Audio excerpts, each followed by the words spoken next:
Good afternoon, everybody. It's nice and warm today again, and today I got a few things to do, but it's going to be mostly just random tasks that I do out in the garden. So there is not going to be a big explanation about a specific topic, which is what I have been doing in the last few videos.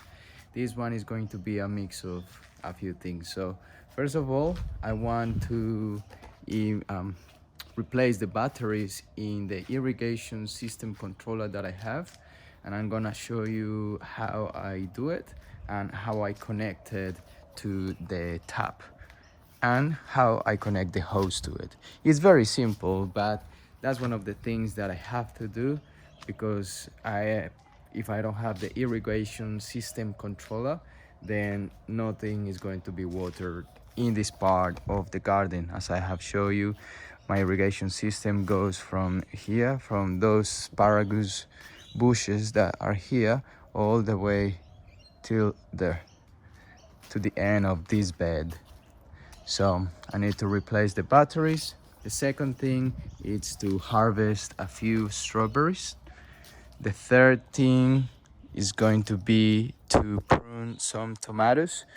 So if you have been watching previous videos, I have been removing any extra branches that are coming off the tomatoes. So I just want to grow one stem on them and not two or three. So for that, I need to make sure that every other branch or every other stem that is trying to come out, I remove it before it grows bigger.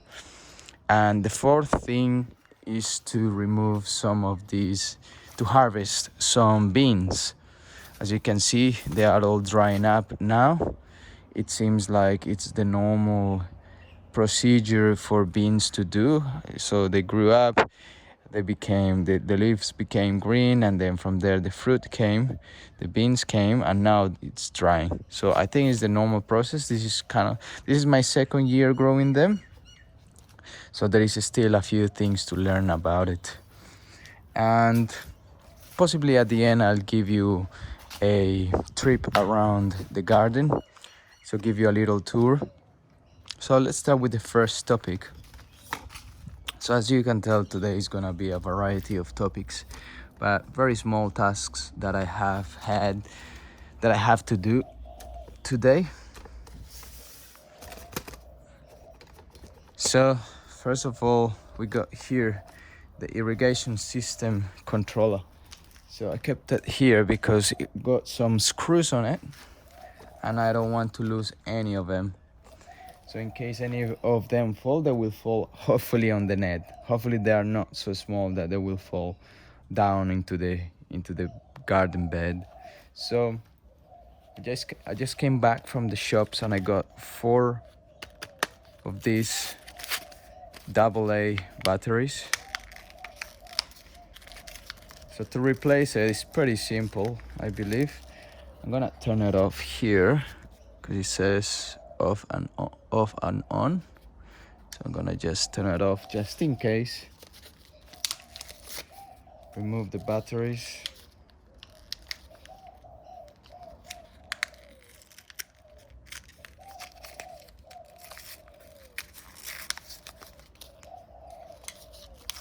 In previous videos I have explained and I have gave a bigger insight about this irrigation system controller, which is magnificent in my opinion. I love it. So I've been telling you that I really recommend this brand.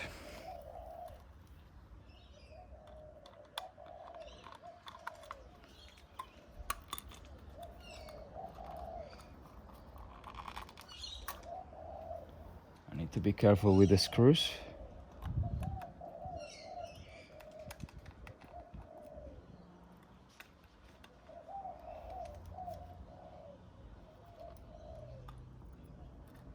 There you go. So we got 4 of them. I'm just gonna get rid of some of this blue stuff that is falling onto it.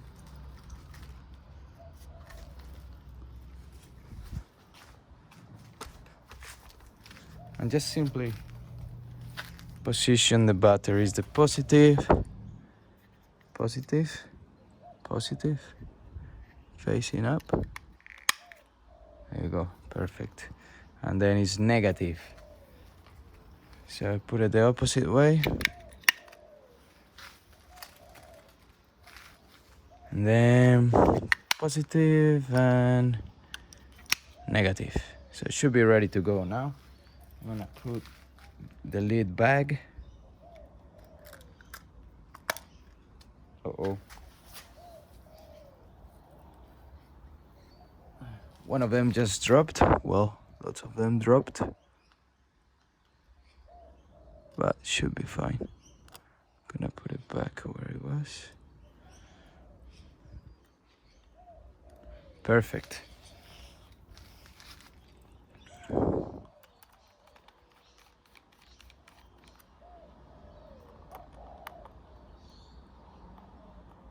It's a very simple task to do, as long as you are organized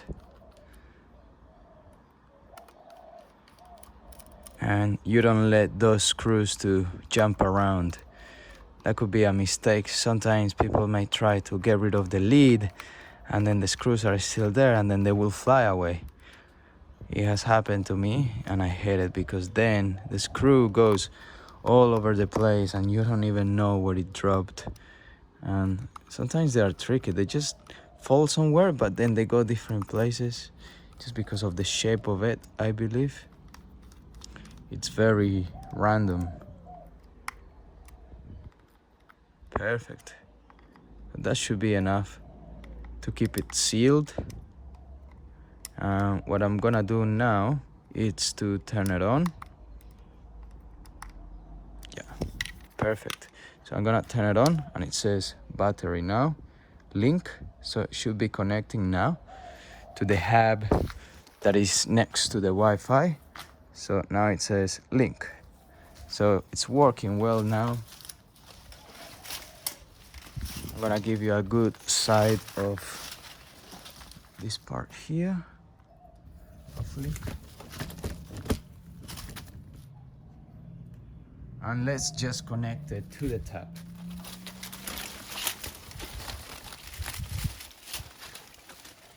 This comes with another connector that stays connected to the tap, and I can just like do this.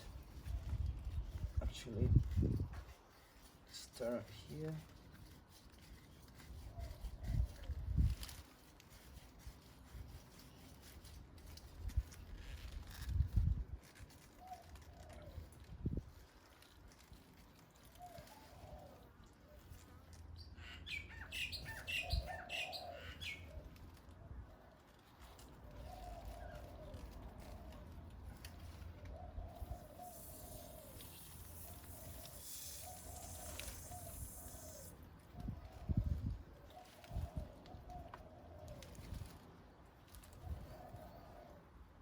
Just want to make sure that everything is connected properly, that nothing is leaking.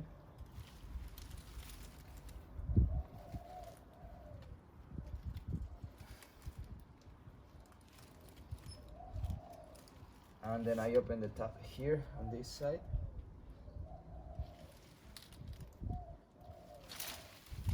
And I'm going to find the end of this one, which is just here. Oh, actually it's not the end of the other one. This is of course the irrigation line that goes to all the beds. So this one will go here.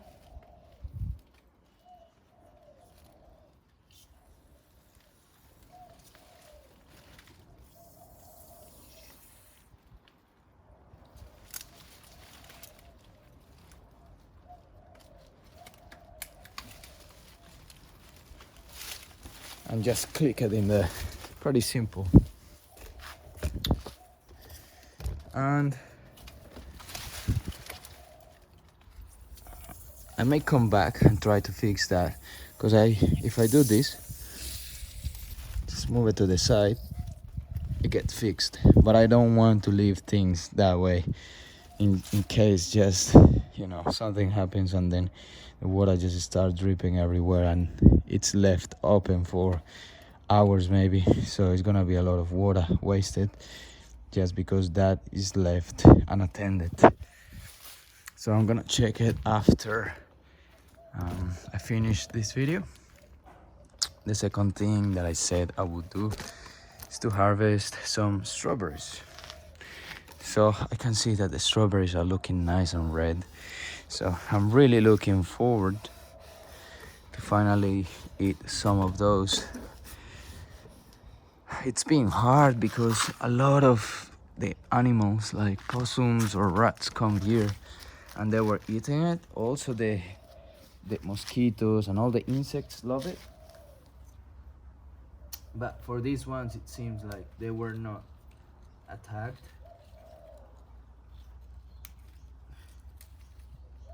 They look nice and ready, so I'm glad that nothing ate it. So to harvest, I just like use my fingers and remove the top part of it and just leave it there. And then I'll go inside and I wash it. I use some vinegar and then some water with it.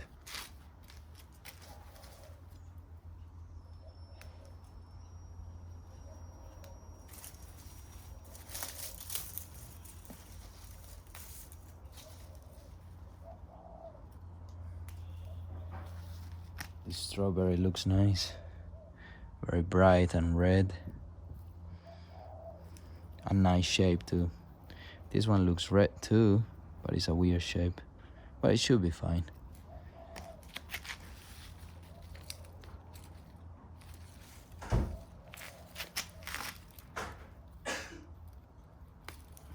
This one is looking good too, a little bit weird on this part. There is some insects around. I think they look weird. It's because the pollination process. So I'm gonna explain a little bit of that. When you come here, they are supposed to get pollinated. Those flowers that you see there, the white ones. And sometimes there is not enough animals to pollinate them properly. So you may have to do it by hand. That's what I believe. It's still a theory. But I like to do this, rub it on each other. So it gets enough pollen and hopefully it grows into a nice shape. Just like this one, for example. I can smell it from here. Like I'm a little bit far away from them, but still the smell comes up. So good. I can't wait to go inside and wash it and eat it.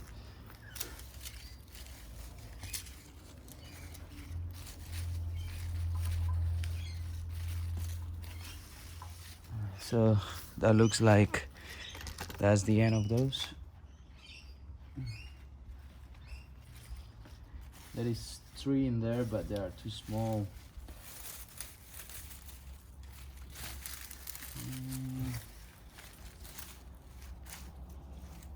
Yeah, they are too small. So this is it. Not a bad harvest. I think there will be more coming eventually. So you can see there is a few of them still around trying to get pollinated. These ones have been pollinated already, but they look a little bit too small. This one is probably pollinated too.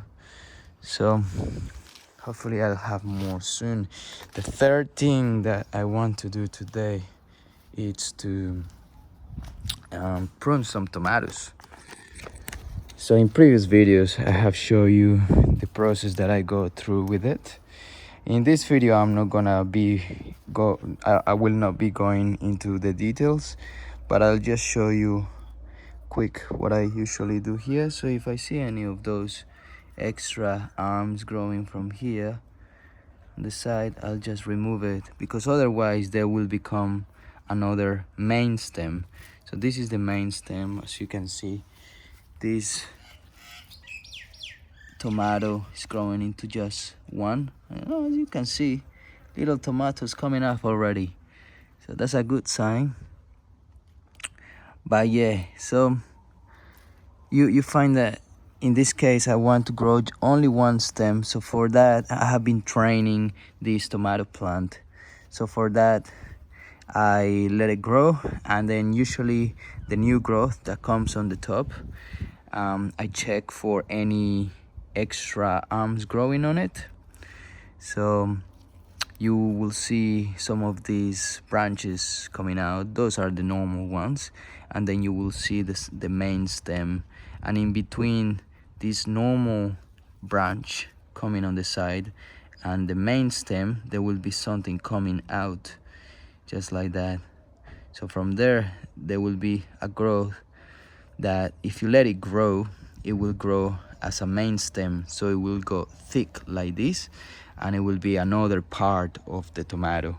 And that's not too bad. It's just that it all depends on the setting that you have for all the plants that you are growing. So in this case I don't have much space to support them, so that's why I have decided to only grow one stem. If I had more space, I will grow 2 or 3, but in this case it's only one. So here we can go and have a look. The main stem is going up here. So this is the main stem. This is one of the branches growing on the side, which is normal, it's just the leaves, and in between there is this little stem growing, and I just pinch it with my finger. If it's a little bit bigger and it's a little bit thicker, I will prefer to use some tools, because sometimes your fingers is not enough and you may damage the plant and open a wound on it, and on that wound some of those fungal and bacteria could get into it. So try to keep your plant as sealed as possible, so nothing is able to attack it. So this pruning is done, I mean, I have been doing it every 4 days, I would say, because all the plants are growing pretty quick. So as you can see here, the main stem, the branch growing on the side with the leaves, and then there is this big one that I didn't see before, and now it's growing a lot. So in this case I'm very careful. I just chop that should be fine, and from there the plant will keep growing just like one stem here instead of another one here. So I'm going to keep doing this, and I'm just going to move on with the video and show you how I will be harvesting some beans. There is more to do here, but I just want to keep moving with the video so it's interesting for you. We got some beans that I have noticed that they went drying, so I have been harvesting them. I got probably 500 grams of beans, which is, I'm pretty happy with it, you know. Gonna make some soup, and probably when I harvest some of those potatoes that I have in there, then I will make some soup. I also got some carrots that I can harvest, and I can mix it with that. And also I harvested some onions recently, so I'm gonna try to make a bean soup. And those are the ingredients used for bean soup back in my country. So my country of origin is Colombia, and we love beans for lunch, for dinner, even for breakfast. So I'll be making some of that and share it with the family. So as you can tell, they're quite easy to remove. It's harder with only one hand, but I'm holding the phone with the other hand, so it's very simple to harvest. As you can see, there is a lot more to harvest around. It's a bit of a job. You have to bend a little bit with your back, but if you got any kids or any nephews that you can use to make the job easier, I think they will be thankful when they are bigger, and then they remember all these memories of working in the garden. That's something that I used to do as a kid. My grandma would sit me down and she would make me peel this and get the beans out of it. And sometimes I would eat the bean by itself without cooking, and it will, wouldn't be the best, but I survived. So make sure that your kids or whoever you make work in the garden don't eat any of the stuff. They should be fine, but be careful. And so it's a good experience to start giving kids since like from their childhood, so they can remember when they are a little bit bigger. All right, so that's all for today. I would like to take you around and show you a few things. Actually, just one thing I want to show you, and that's these beautiful pumpkins that finally I got a female flower just yesterday or 2 days ago, something like that, and I pollinated with this male flower. So this is the male flower and this is the female flower, and as you can see, the female flower has the bulb here, and that eventually will become a bigger pumpkin. But if you don't pollinate them, they may die. Most likely they will die unless other insects pollinated that flower by themselves. So sometimes it's difficult to get the insects to pollinate your flowers because they are working somewhere else, they don't see your flower, whatever. So just I like to do it by hand. There is a video probably 2-3 videos ago and before this one, and I explain a little bit more on detail how I pollinate these plants. So if you want, go and watch those videos. And that's all for today. I hope you found something interesting. If you enjoy the content of the channel, please don't forget to subscribe, give it a like, share it with someone that you care about and someone that may benefit from this information. And I'll see you guys tomorrow. Thank you for watching and have a nice day wherever you are. Ciao.